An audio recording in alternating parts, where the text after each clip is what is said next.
Hey YouTube, I'm Leigha Butler. Today I'm going to be taking you on a progression to press your Pincha your forearm stand.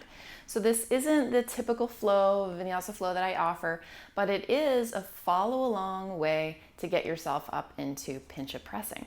You're going to want some wall space, a couple of blocks, optionally a strap, and that's about it. So we're going to get started right away. I like to just warm the shoulders. So we'll go forward, crossing the body, and back as though you're bringing the elbows as close as they can get to each other. And then just keep on going. I count to 10 or 20 depending. It's a good time to connect to the breath as well.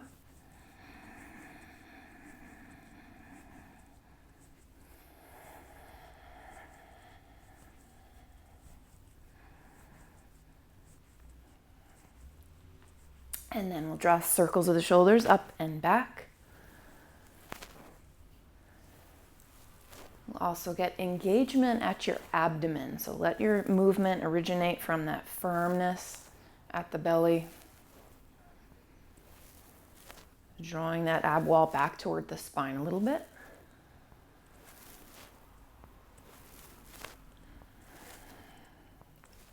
Okay, relax the shoulders down, take your head to one side and rock it in a half circle.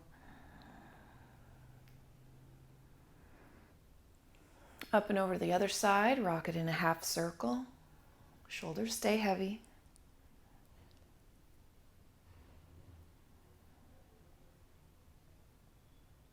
And then come sit high on your knees. You'll take the arms out wide and start to make just swivels through the spine, waking it up. Keeping your elbows as high as your shoulders. A few more times.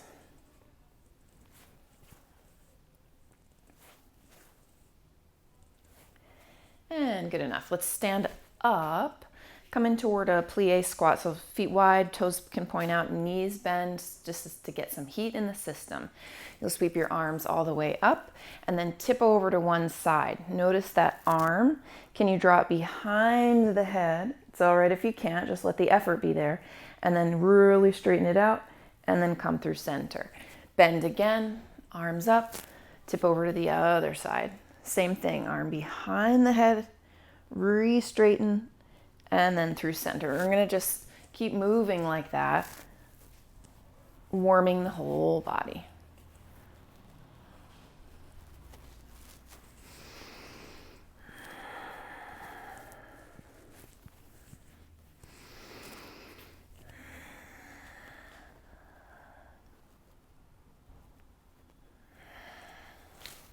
One more on each side.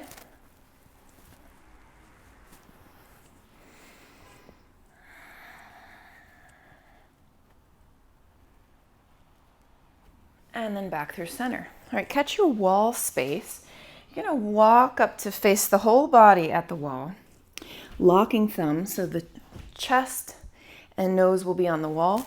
We're gonna try to go for shoulder flexion mobility. So the way to do that is to keep yourself firm against the wall, keep straight in the elbows as you pulse back, and we're gonna pulse back 10 times. Taking an inhale, lift the shoulder blades, and come off the wall 10 times. Go ahead.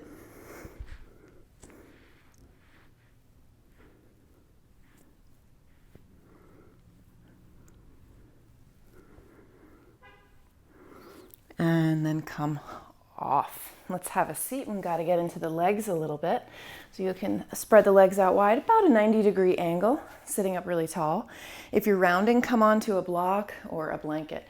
We'll sit and face the right leg, fold toward it. Good idea to both point and flex, noticing the difference.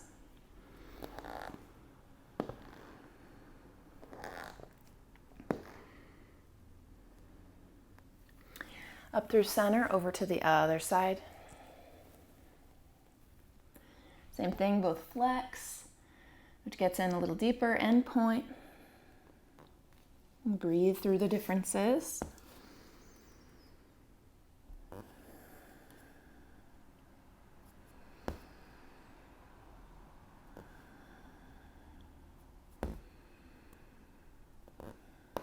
And come on up through center and then walk through the middle. It's called a pancake fold. Good training for straddle presses of any kind. Take your time. It's early yet.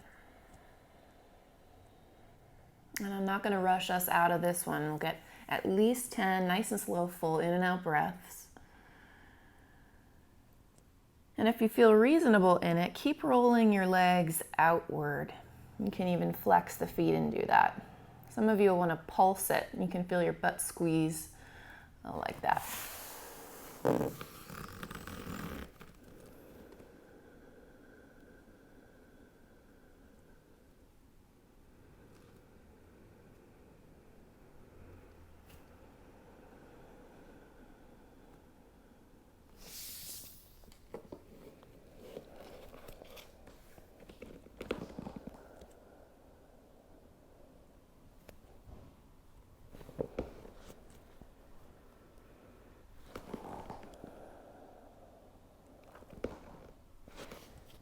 And then climb up. A little more warming up to do. It's so important. Your attempts will be much better if you're not only warmed up but also activated. So let's take the fingers to spread. Make sure the shoulders are above the wrists, not behind them. Get firm in your abdomen, and you're going to circle the left knee around about 6 times. It's waking up the outer hip and the glute, which will help on your way up to straddle.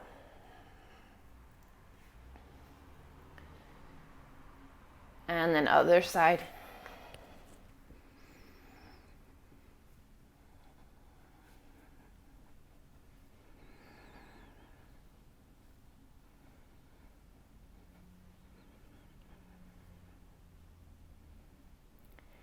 And then set it down. Let's walk the arms forward. So important to get an openness in the chest, and specifically with shoulder flexion.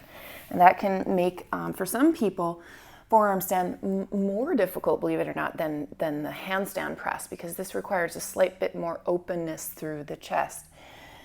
Send the heart down, the sits bones roll upward. Try to reach long through the arms. If you're very open, you could even come onto fingertips. You roll the creases of the elbows up, and breathing. If you can, it's throat and chin down. If that's just not going to work, then you get your nose or your forehead down.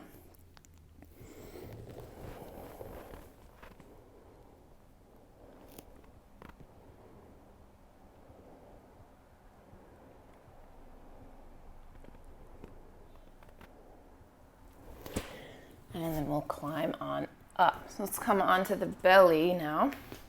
Can be on Sphinx, right on the forearms. You'll bend your knees, keep your feet together. It's okay to let the knees go wide for this one. We're gonna get some activation at the rear chain again. So these glutes, the outer hips, and the low back, even the hamstrings do help to lift you into your press floats. So we wanna activate those for sure.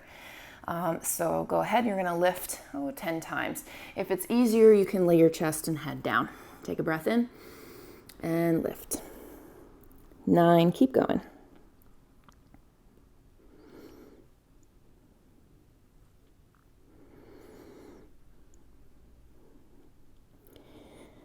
All right, let's press back toward child's just briefly.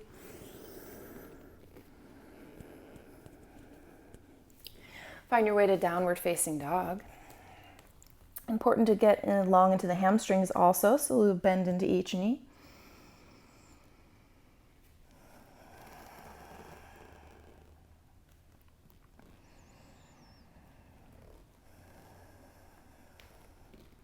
Set both heels down as close as you can anyway. Walk your hands about halfway back. Point the sits bones high. Go for compression, thigh toward or belly toward thighs. Do your best. Head is heavy, neck is long and loose.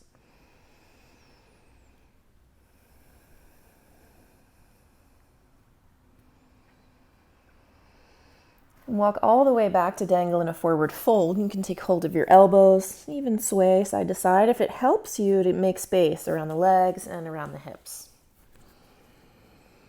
If you're very tight, bent knees is good. Or one alternative is take blocks, come up halfway. You're still getting a good stretch from this.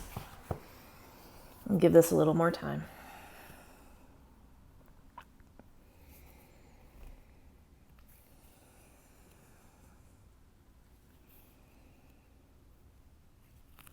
Now fold as deeply as you can. Walk your hands over to the left. And then over to the right.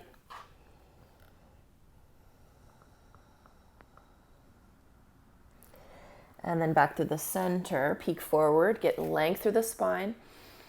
And last time for now, you'll exhale, take a forward fold, but this time wrap your arms right around your legs. Go in deep.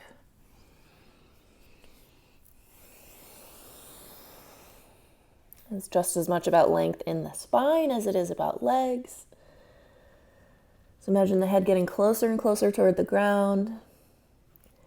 Make sure some weight is on the ball side of your feet so that the sits bones aren't too far behind your heels. You'll cheat yourself of the opening if they're too far behind your heels. A few more breaths.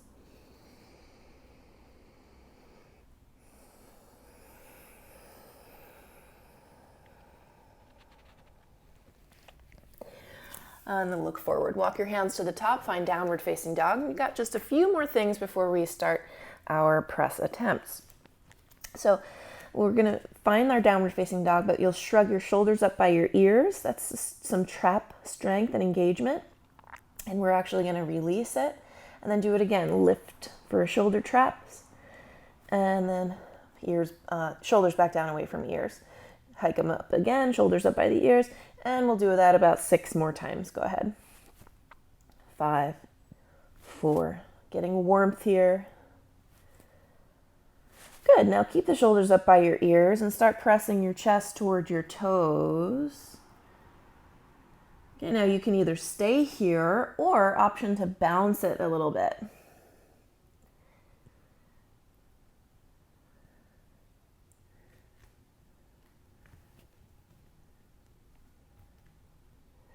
Okay, now come back toward a neutral feeling dog.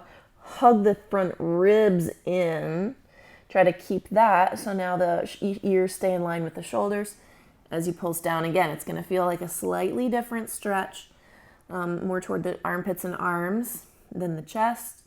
And that's good. Same kind of thing. Keep going close. Like now it's like nose toward earth. Slight bounces are welcome for the ballistic stretch out of it, but not too violent, of course. A few more.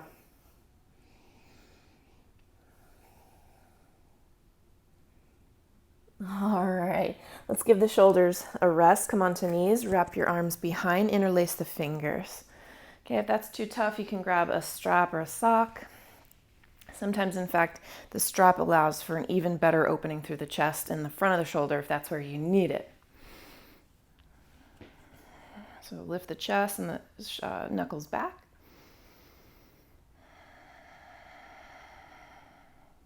Try getting knuckles over to one side and then tip your ear toward that side. Big stretch through the neck and front shoulder. It should feel like good relief. Let's stay for a little bit.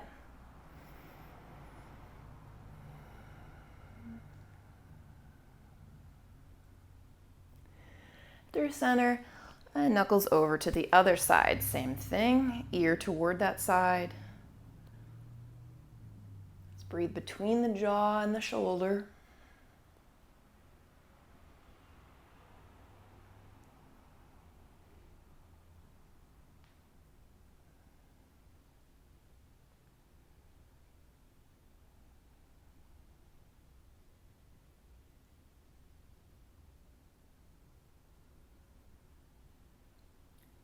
And then on up through center. Okay. We're going to start with a dolphin, walk in, walk out. And this is going to activate all the appropriate muscles in the shoulders and the back. It's going to start to give us a sense of just how difficult the pressing can be, but it's totally possible, so stay with it. Elbows down, shoulders distance apart. Now here's a little alignment thingy. I remember teaching it and being taught, that you can have a block between your forearms. Even the wide way can be better. That way the forearms stay parallel. That's fine if that's comfortable for you. Over the years, I've realized that, a lot of bodies just want to have the thumbs come in a little bit closer than the elbows. And I really think it's totally, totally fine. If you're determined to get that really nice conventional textbook alignment, then over time you can start inching your thumbs away from each other. But I think at first it's totally okay to be like this, okay? The only thing you don't want to do is to have the shoulders start to go wide on you. So do make sure that you're hugging the elbows in. So one way to do that, it's just an option. I don't even think it necessarily helps everybody. And sometimes you can feel kind of like imprisoned by the block, so this is optional. But if you know that your elbows come away, then you can make sure to squeeze a block. And then you know if you stop making contact with the block that your elbows have gone too far. All right, so, and it's over toward the elbow side so that the thumbs are still free to move toward each other. Now we tuck the toes, we lift the hips, okay? You'll come on to tippy toes. Try to keep roughly a 90-degree angle between the forearm and the upper arm bone. Now your shoulders are going to start to want to move forward, and guess what? It is totally okay, but you are still going to make some kind of effort to keep the shoulders stacking above the elbows so that you're not going to come all the way onto your face. All right, so we got toes tucked, keeping somewhat of that 90-degree angle. Walk the toes in close. So this way the hips get high. It's not on the shoulders so much to tip forward to get you forward. It's more on the legs, the back, the butt, and the hips to get you in. Okay, come about as far forward as you can and then walk it back. We're gonna do that a few more times, so take any rest you need in between. And by the way, as you can see, this requires a lot of flexibility.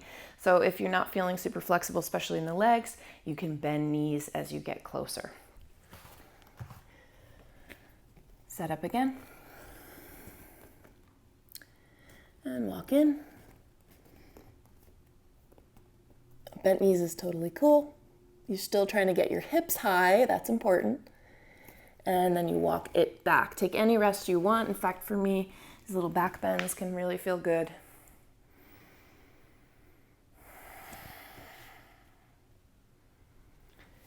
And then we'll set up again. Let's just do it 2 more times. Thinking about how high the hips go.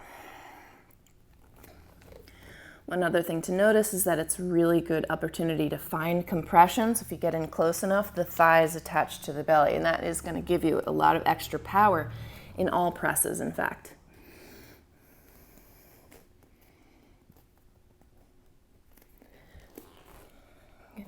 Take a small rest before we do the last one.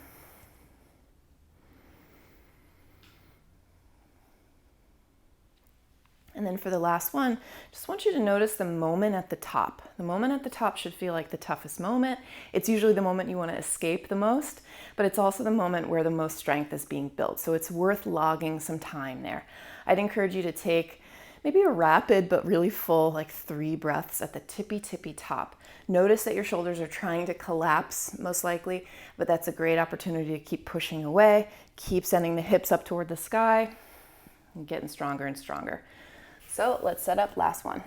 Inhale, and exhale to walk in. At the top, 3 breaths.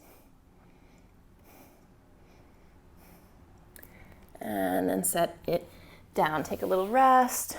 You might take the hands behind your back. Just let the shoulders relax and release.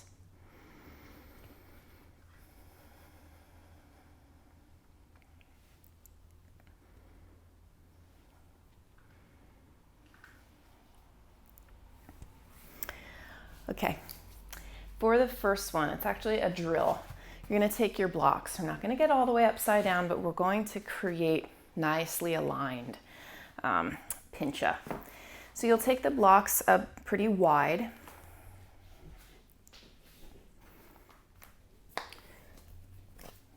Set yourself up toward Pincha.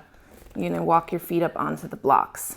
Now you'll have to experiment with the height or the distance that feels right. But the idea is this: keep that 90-degree angle I was talking about. Now in normal Pincha, you're going to be looking down or even sometimes forward. But for this one, because it's a drill, you're going to drop the head and look between your legs. The reason that we're doing that is because we're practicing keeping this really long open angle at the shoulders in deep shoulder flexion. So you'll be pulling the sternum down, hugging the ribs in. It's super hard for me in my body. So we're going to try to come onto tippy toes, send your hips up and as far forward as you possibly can while you maintain that openness of shoulder flexion. So let's just see how we do. looking for that line, and also specifically looking for the activation it creates at the traps and the upper back. Okay. Set yourself up.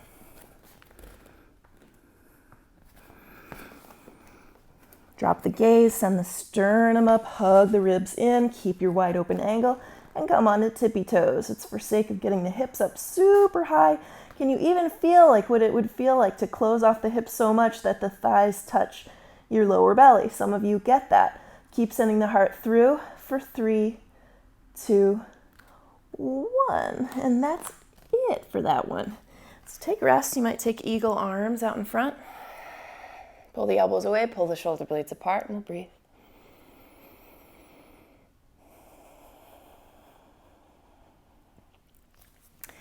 And switch.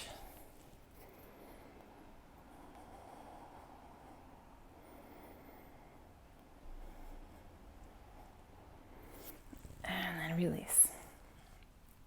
Okay, next one. We're dialing it back a little bit, but this is such good practice. You're gonna do headstand straddle press-ups. This is really a prerequisite. If you want to pincha straddle press, you should be able to headstand straddle press. And if you can't, you can move this practice toward the wall so that your back is facing the wall.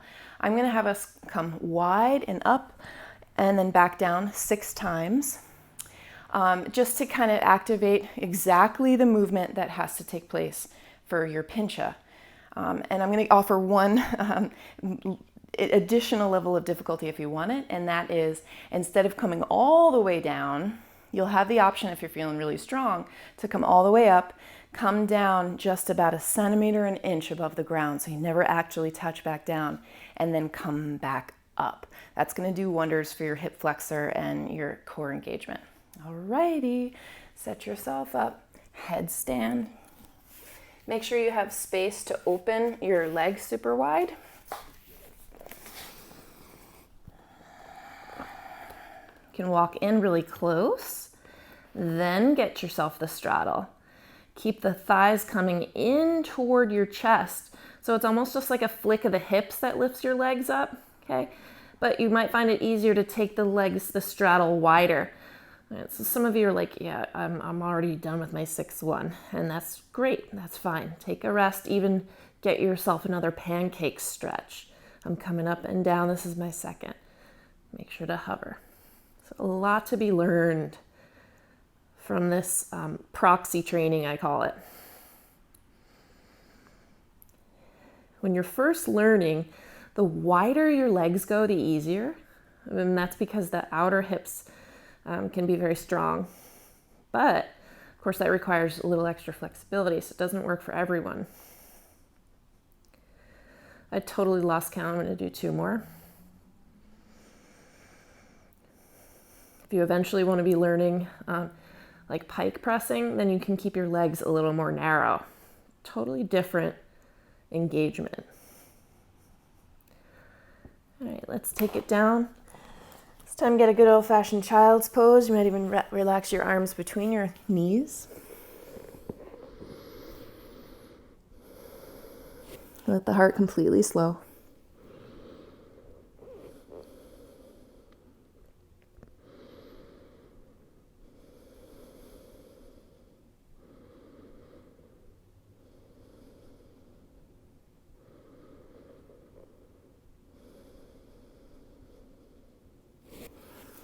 Okay, here is our final progression before a warm down. So I'm going to sit on my mat this way because the most helpful thing that ever happened for me on my way to pressing Pincha was to realize that I had been putting my elbows too close to my feet. And so I think the mat this way gives you a really solid idea of the distance that can tend to work best. Now, it's going to be different for everyone, of course. In my body, it helps to set the toes at one end of the mat, starting wide, and the elbows all the way at the other end of the mat. Your Pincha press won't always be this way. There'll be at some point where you can get a lot closer in, so you might even want to start there. But this is just something that I find unlocks it for a lot of people. So here's really drill number 1. You're going to send weight towards your heels, straighten the arms, and then onto the forearms come onto tippy toes. Send yourself forward, allow it to happen, and then come on back. And this is just practice. Some of you are going to find like, oh my gosh, when you go forward, that your legs kind of just want to lift. And I can't emphasize this enough. What makes them lift is not really the legs themselves, it's your pelvic tilt. It's your pelvis tipping up. Or you can think of the sits bones tipping up. It's this anterior pelvic tilt. So it's that action that just guides the legs up. Let's do it a few more times.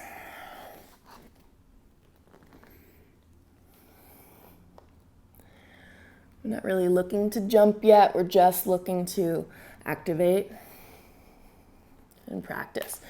So setting it down. Option, we're going to get rests in between these drills. One active rest position would be frog, sending your knees wide. Find it helpful to rock forward and back to get into every angle of the inner thighs that you require. Remember, the wider your straddle, really the easier this is.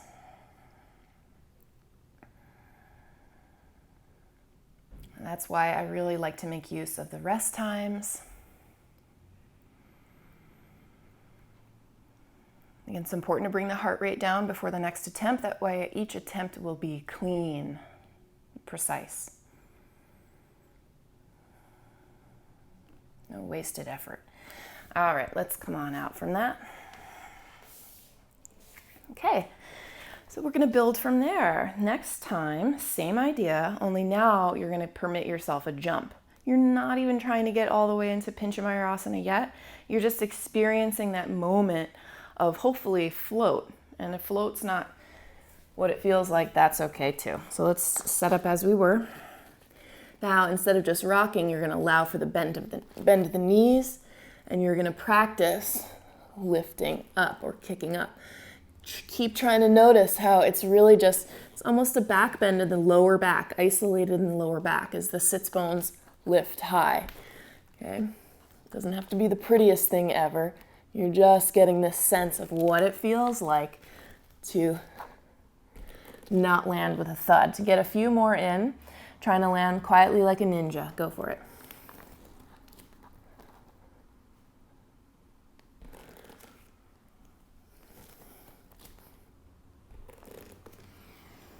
Doesn't have to be big jumps. In fact, try to go as light as you can and still find control. If it needs to be a big jump, that's okay too. All right, let's have a seat. Let's get another pancake this time. If you feel tight, then do the pancake we did before. But if you're feeling really open, get your heels up onto some blocks. Make sure to send the sits bones out behind you. Doesn't have to be the widest ever, but this time let's make it a little bit wider than 90, maybe like 110 degrees. Okay? Folding in the middle. Toes point up, knees point up. Take your time.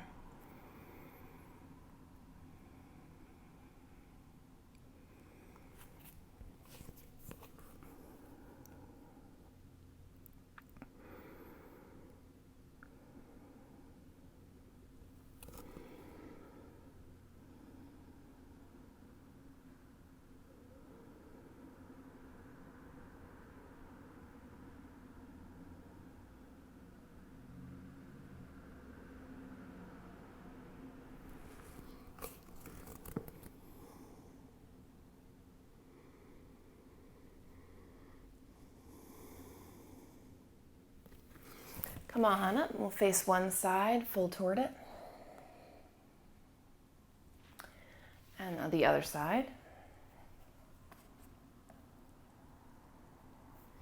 And then come on up. All right, let's get back to another drill. You got 2 more before the full thing. Same thing, toes on one side, elbows on the other. Now, instead of, we're gonna take little jumps again, but it's not exactly jumping, I'm gonna call it flicking. So before we were bending from the knee joint to catch air time, now you're gonna bend just from the ankle joint. So as best you can, knees stay straight, feet flick. I'll show you what I mean.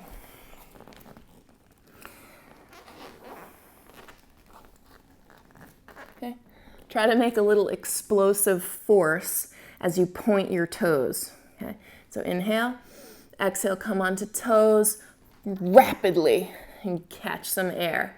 Just a little bit of air. It doesn't matter how high you get for now. Just feeling what it's like to get air time, bearing full weight in the shoulders. A few more.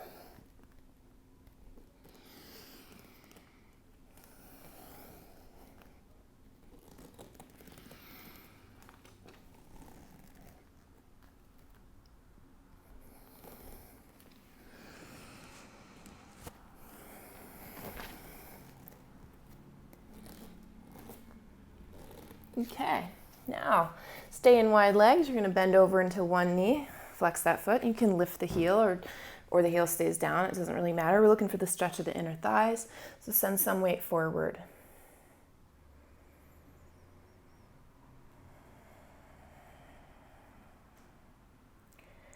And focus on slow breath. Come on to the other side.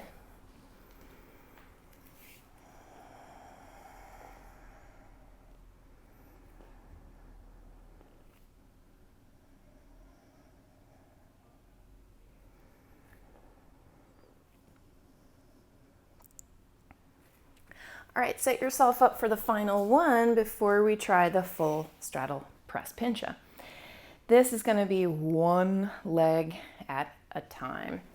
You'll take your elbows down, set up on toes, feet wide. You're going to walk in a little bit, send one leg wide, and flick off the other, just as before. One leg stays wide, flick off the other. Okay, do it a few more times on one side. Get some rest in between before you do the other side. So go ahead and work at your pace. You got about a minute.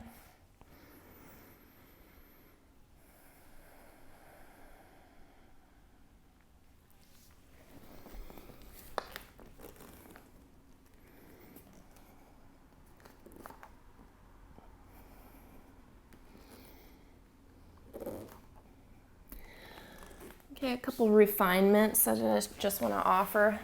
So for that one, it helps if the bottom foot is internally rotated a little bit. And when you flick off the ankle, you're not so much sending the leg back as you are sending the leg out wide. All right.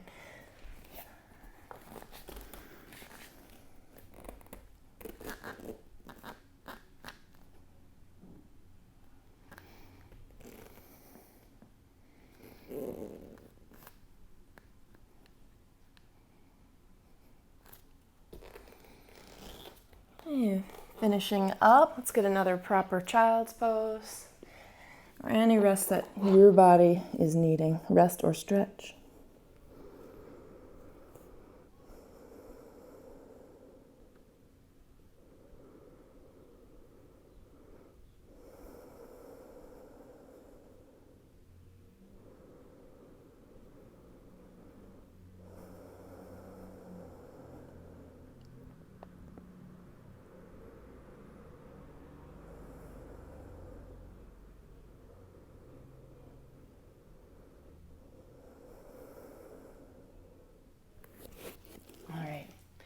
For the last one, I'm going to encourage you to be on your elbows with the mat, but on the floor with your feet. You might even find this helpful with socks. This is going to help you find the perfect distance for your body between your feet and your elbows.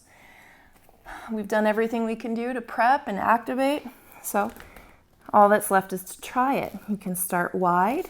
I'll show you what I mean by if you had socks, you'd be on toes. You can drag yourself forward in order to lift. Stay wide for a while, catch your balance, and if you feel like you have the balance, then you can join the legs. Iron it out.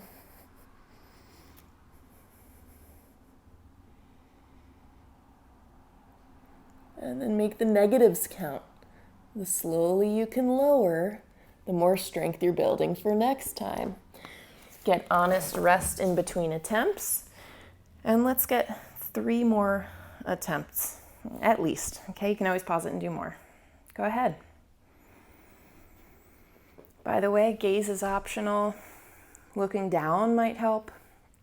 If that hasn't been working, try looking forward.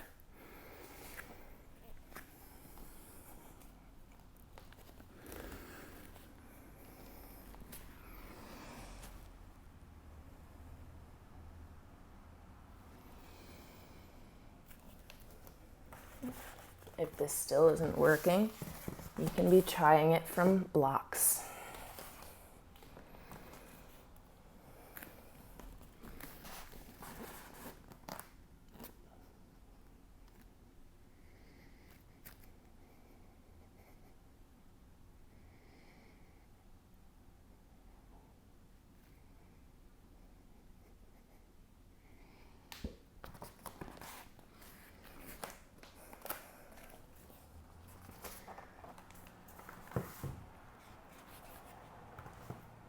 Never try on intensely tired arms. You always want to make sure you get that lactate burn to kind of fall away before you take your last attempt.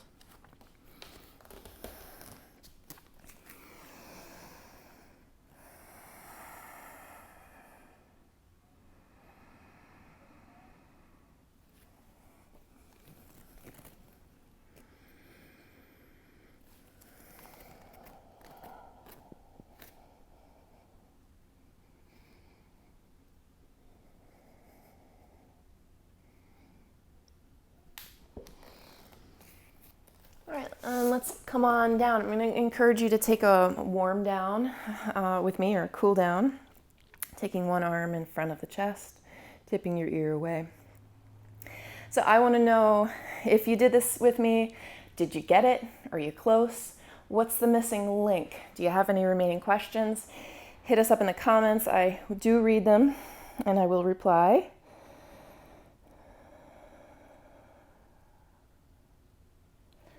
Other side.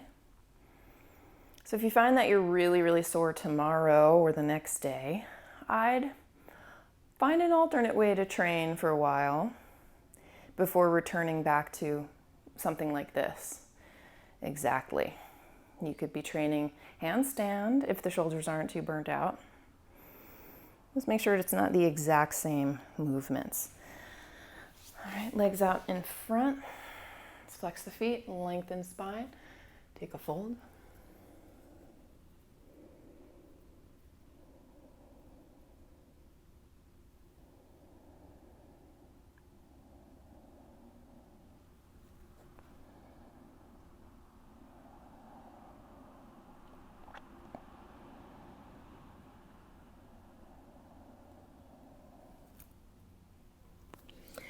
And come on up, get yourself to the wall. One arm as high as the shoulder. You'll roll your chest away and almost up.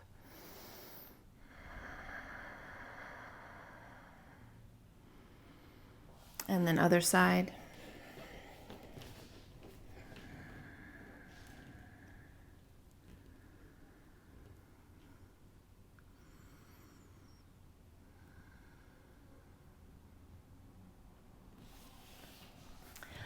Okay, that's it. Thank you, yogis. I want to tell you though that I do have a full-length 60-minute full body class on my membership site. It's leighabutleryoga.com. I'll leave a link in the descriptions.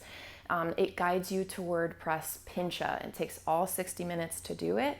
And I've had a few people say, this is the first time I was able to get upside down in my Pincha press. So do check that out, leighabutleryoga.com. Anyway, have a wonderful week. We'll see you soon. Be well.